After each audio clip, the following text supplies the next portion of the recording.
paanong naisahan ni Ryan Garcia si Devin Haney at ang tatay niya. Ito pala ang napakahinyong plano nitong si Ryan Garcia dahilan upang matalo nila ang isang napakamailap na boksingerong si Devin Haney. Nagulat ang mundo ng boxing sa naging resulta ng labang King Ray, Ryan Garcia versus Devin Haney. Matapos na patumbahin nitong si Ryan Garcia ng 3 beses ang dating undisputed lightweight world champion.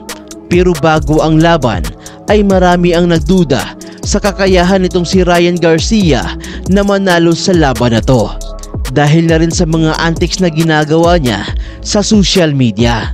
Kaya naman hinusgahan siya ng mga tao na di umano ay nasisiraan na siya ng ulo. At kahit na ang mismong kalaban niya ay naniwalang hindi seryoso itong si Ryan Garcia sa darating na laban nila. I don't know if Ryan Garcia is taking the fight serious or not. Na kahit ang ilang mga kilalang boxing analyst ay sinabi ring walang pag-asa na manalo itong si Ryan Garcia.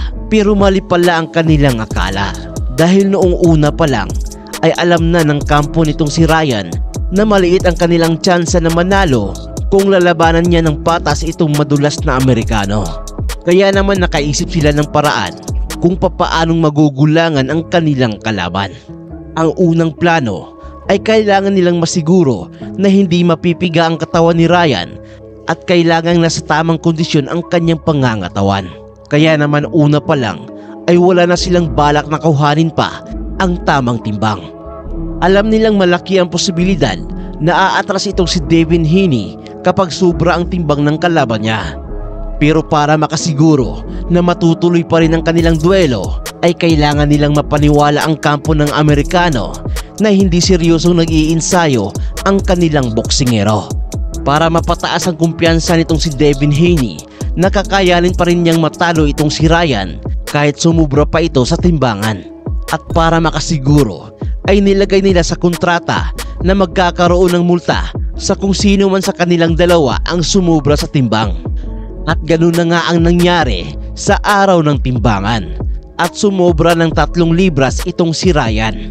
Tumimbang itong si Ryan Garcia ng 143 habang ang kalaban niyang si Devin Haney ay sakto lang sa timbang ng 140.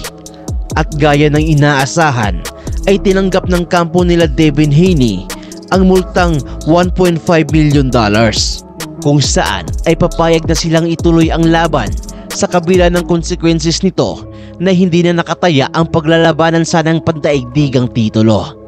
Gayunpaman ay tila wala nang pakialam dito si Ryan Garcia sa nasabing titulo dahil ang nais niya na lamang makuha ay magulpe at matalo itong karibal niyang boksingero na si Devin Haney. Kaya naman sa gabi ng laban ay dito na ginulat ni Ryan Garcia ang mga taong hindi naniwala sa kanya. Sa unang round pa lang ay nasaktan na at kamuntikan ng matumba itong si Devin Haney matapos na tamaan ng pamatay na left hook nitong si Ryan Garcia.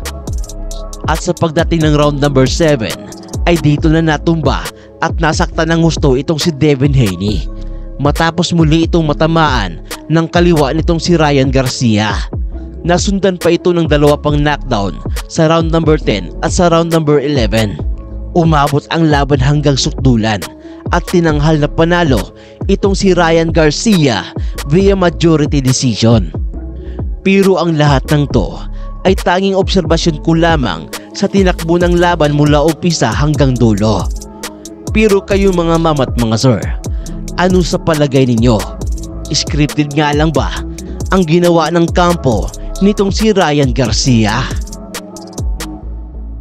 At para naman makataya kayo sa mga paparating na mga laro ng mga paborito ninyong team sa NBA at ng mga bigating laban sa boxing, ay gamitin lang ang 1xBet, ang pinakalehitimong online betting site sa buong mundo, kung saan pwede ka ditong tumaya at manalo ng malaking pera habang nasa bahay lang. Mag-register ka lang gamit ang iyong mobile number at gamitin lamang ang ating promo code na BoxBTV. para makakuha kayo ng up to 5,000 pesos na bonus sa una mong deposito. Kung magkano yung deposit mo ay ganun din yung amount na makukuha mo.